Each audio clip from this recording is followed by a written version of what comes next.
I'm Terry English. Just over the years, I've just built a reputation up for metal bashing, really, and beating out suits of armours. And I go way back to, God, when did I first start? I mean, 50 years. It's 5 decades. It makes me feel ancient. Well, I probably am.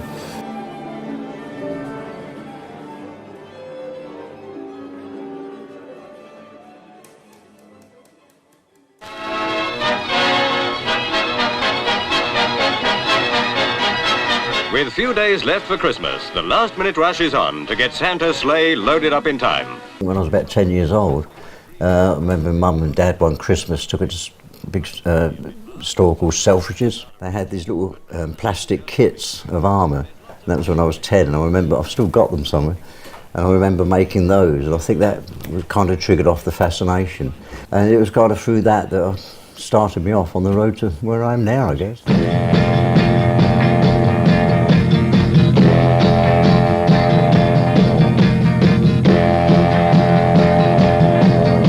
Trudging around London, I suddenly found theatrical costumiers L&H Nathan's in London, and got a job there in the Armourer, and then it became addictive. We're just making armour.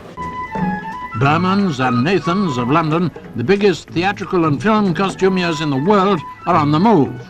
They're merging all their many premises around town into a single, specially equipped building in Camden Town.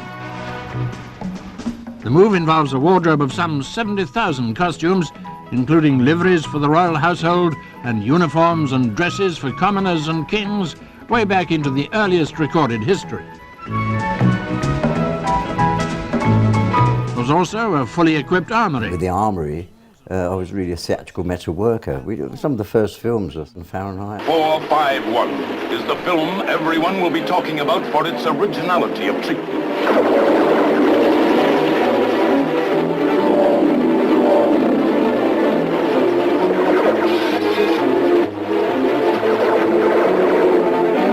Fahrenheit 451. Dr. Zhivago. You know, you often look at me as though you knew me. I have seen you. Yuri is an extraordinary girl. I know, I'm dancing with her. What happens to a girl like that when a man like you has finished with her? I give it to you. Charge of the Light Brigade, I did the 14 principles on that. But that was mainly badges, buttons, swords, daggers, shields. In one brilliant moment of madness, the 600 officers and men of the British Light Cavalry charged the entire Russian army. Nathan's had an old stock of armour that sort of dated back to Victorian times, but those to produce this stuff for films and theatre. And they were continually being hired out and getting smashed up. And it's through repairing the real stuff, that's when I really learnt how it worked. It's not all riveted together, it's on leathers, it's all different mechanics all together. And it was then when I started to specialise in bespoke, made-to-measure, custom-built armour. So Adam. Look at that. This is why you need Excalibur! Covent Garden's an odd piece of London, tucked away between Oxford Street and Trafalgar Square. But here in Neal's Yard, all three ingredients of old Covent Garden still thrive happily together. And right up at the end, the craftsmen are still busy. Just at the moment, they are copying the crown jewels. Charles Robinson, the junior member, is a jeweller.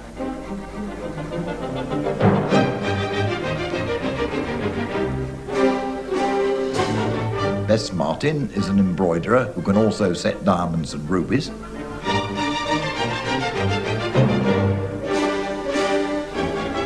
And George Clifton will turn brass into gold. There was two guys that I owe more or less everything to, really, and apart from my dear father, of course. But there was Arthur West, who managed the Nathan's Armourer, and there was another guy that his name was George Clifton, and he worked for a company called Chas H. Fox, that was another costumiers, but they were mostly repertory company. And he actually made armour, a theatrical armour. You look at it and you say, well, if I lived in them times, this is the sort of thing I could have used, this is the sort of thing I would expect to use, this is the colour, this is the material, this is the metal. and think to myself, you've got to make this. My God, how did those chaps get on? And you forever think to yourself, well, I didn't do a bad job of that. And all of a sudden you think back, well, how do you think they got on and they made a better job? This is part of the feeling, I think, that I get, like, it's admiration for the people that worked in those times and the fantastic things they done in those times for what they had. George and Arthur were my mentor. I mean, they were just wonderful, wonderful people, really old school, you know. And I just learned so much from them guys. But then when I started getting really into it, having learned what I learned from them, I just took it so much further. But it's that combination of skills. And my father was a tailor, bespoke tailor. He was actually a cutter, so he cut the pattern. And that's kind of, I learned a lot from that. And then being an artist and various other things I've done, when you put it all together, it makes an armourer. So I guess it was always in my blood. I love the idea that your dad was a cutter. And there's so much crossover between this process and making clothing. Yeah. Yeah.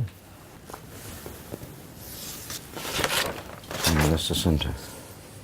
When I left Nathan's, I decided to start my own company. In fact, Arthur West, my governor, he said, look, you got to leave here. The very first film I worked on my own when I formed the company, which was then called English Armour Hire. It's now English Arms and Armour. The very first film I worked on was with Vanessa Redgrave and Timothy Dalton on Mary Queen of Scots, and I made their breastplates and helmets.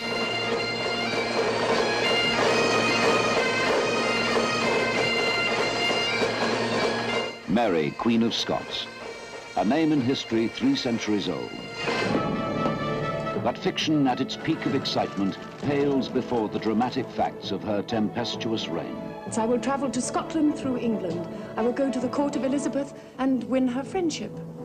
Never! I will have no dealings with that lady, and I will use force if I must to stop her returning to Scotland.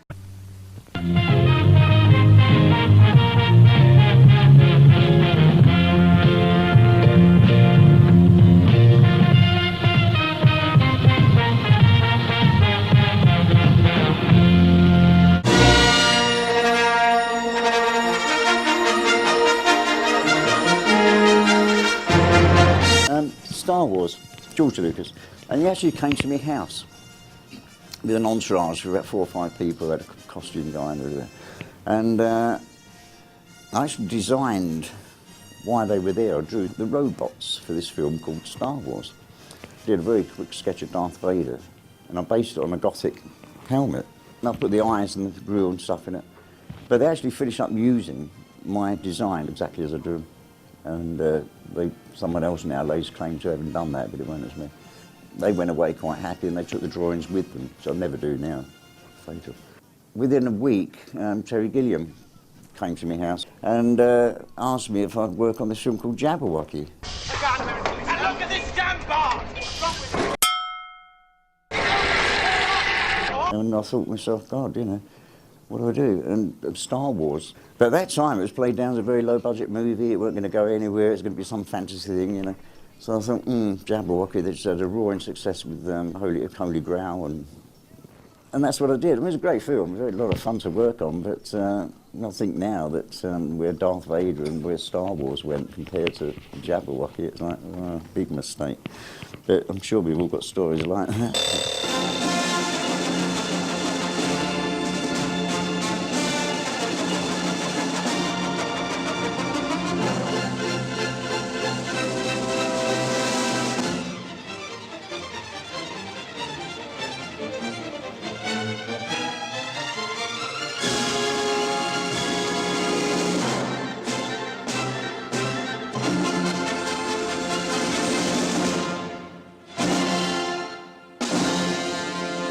Jabberwocky.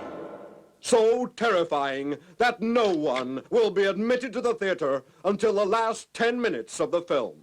No, I'm sorry. Only 10 people will be admitted to the theater during this film. No. There was a costume supervisor named Tiny Nichols, who was about 10 foot tall. And he phoned me up and called me in urgently to London, to the studios. And they had some alien marine armour made in fiberglass, and they were absolutely atrocious. And Jim just didn't like them. I mean, they were pretty awful, to be honest. And I was called in at the very last minute to say, can you make these better? But with Jim, he was an incredible designer. Some of his drawings are just mind-blowing. And he actually gave me the drawings, or copies of the drawings I've still got, of his design for this. So I took Jim's designs and kind of redesigned them, but kept his look. The very first one I made, that was just the prototype one. That's where I built all the patterns from, got the patterns and ideas from. Just only had 3 weeks to do them. I think I had about 3 or 4 people on cutting out and doing beating. I was doing all the finishing and finer part of it. I'd finished them all and went up to Pinewood Studios where we established a workshop. And Jim was actually passing by one day and saw them. He said, wow, you know, loved them. But he said, I want you to dress all the guys, you know, Bill Paxton and Michael Beard, in the armours so I can have a look at them this afternoon. So I dressed them all and had them all in the dressing room. And Jim came in and looked at me and said, great. He said, there's one thing. He said, it's I want to see a bit like the Vietnam kind of war art, you know, the helmets and stuff, and the uniforms. He said, I want you to go with Terry down to the shops and just buy different things that you want put on, like logos, and like Bill Paxton chose the skull and crossbones or glory, whatever. And Michael wanted the heart with the padlock on it. So that's how that came about. But having been an artist and also a sign writer for a couple of years, every bit of writing you see on that film, that's on the guns, the pilot's helmet, every bit of that is done by me. So there's a lot of aspects to what I do, and a lot of people think, oh, he makes armour. It's a bit bigger than that. All right, people, on the ready line. Are you me? Yeah! Are you me? Yeah! Get on the ready line, Marine! Get some to die! Get on the ready line!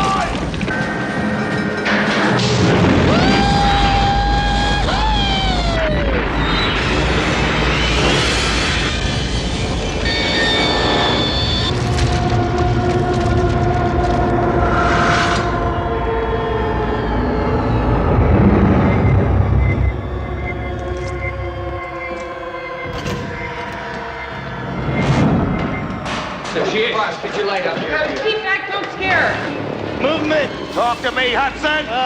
I got signals. I got readings in front and behind. There's nothing back here. Look, I'm telling you, there's something moving and it ain't us. Get them out of there!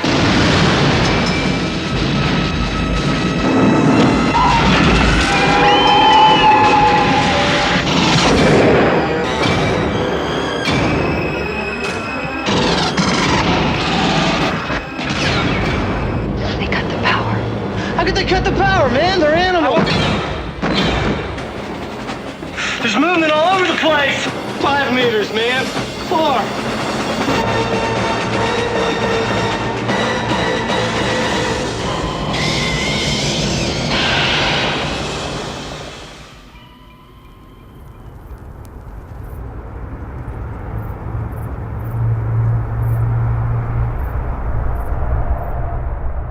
I was kind of invited out to Hollywood by Bob Ringwood, I met Bob on Excalibur, he was the costume designer. He called me over for the Batman and Robin to make the Mr. Freeze outfit for Schwarzenegger. And I'd met Arnold before, because I worked with, I did quite a lot of the design and set out of the first 3 Planet Hollywoods. When I went out there for 3 days to record the job, looked at the designs and I thought, yeah, it was great. I went out and got all these pictures of Art Deco stuff, you know, hair dryers, cars, trains. I plastered them all around the workshop wall to kind of give me the influence of that Art Deco feel.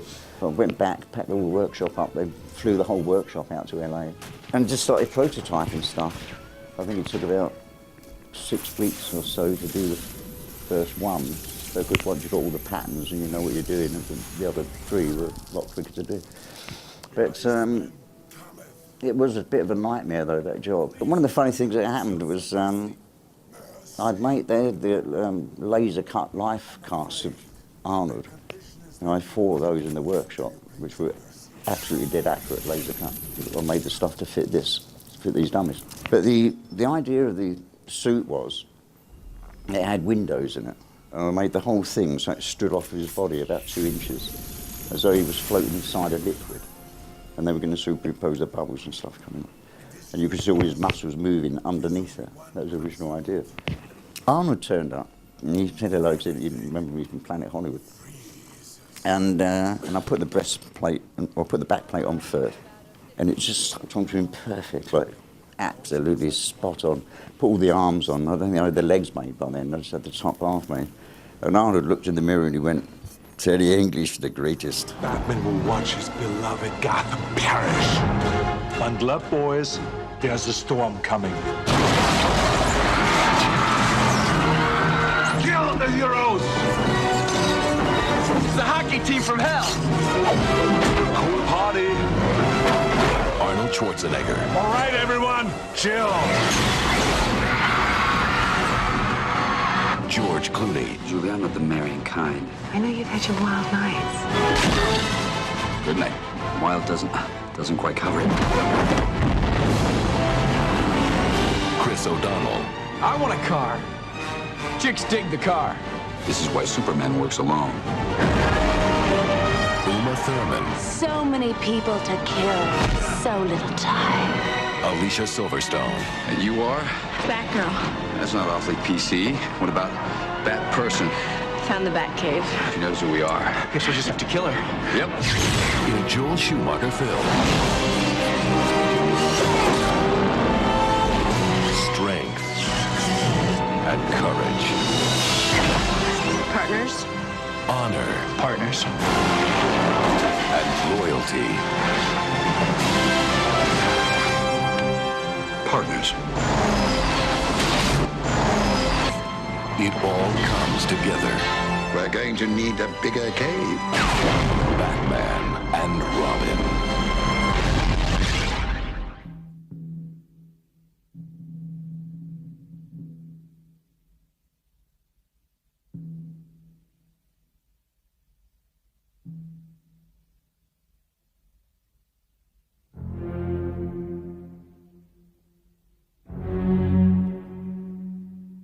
Really, I think even now, I would say it was probably the best movie I ever worked on. John Borman, they contacted me and I had a meet with John and Tony Pratt, who is the production designer. And him and John went to the Tower of London, spent an afternoon there looking at original armours with sketch pads and stuff.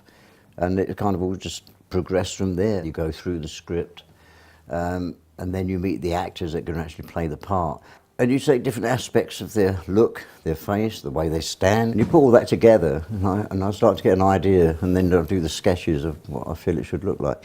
So having met John and done that, they were talking then about 14 principal armours for the film. Well, it finished up, I made 106 armours for that. Nearly killed me. Because I realised I'd taken on so much and just kept saying yes. And so I had this sort of shock went through me. I thought, oh my God, what have I done? And then I decided that, because I'd made one suit before, part of a suit for some film, I can't remember what it was, Line in Winter, I think it was.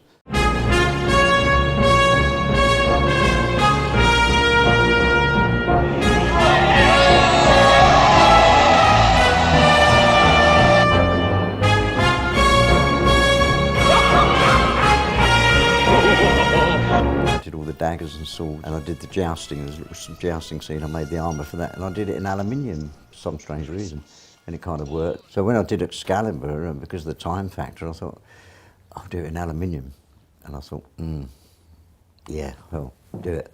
So I made the whole lot in aluminium, and that's what I've been doing ever since. But it was funny because when I'd made about 60 of them, John and Tony Pratt and a couple of other people said, could we see some of them all dressed? And I said, yeah, sure. So I dressed 60 of them. We had Nick Clay on a horse with the Lancelot armour, which was then complete. And we were up on a bank at the studios looking down on this army of knights.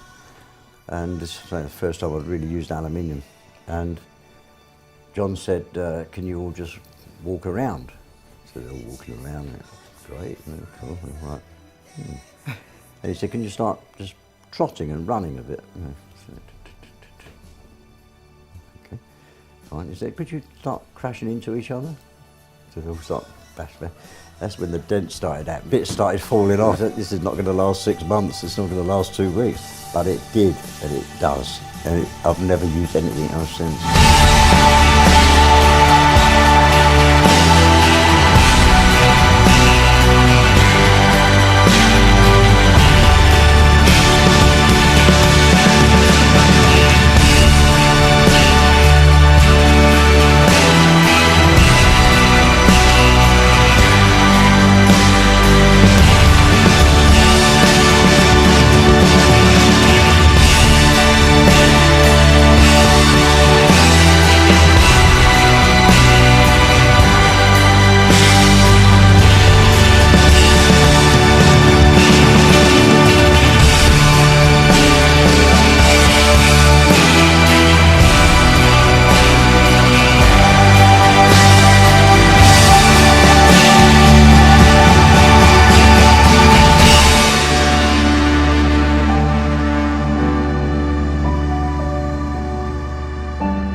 I'm Terry English.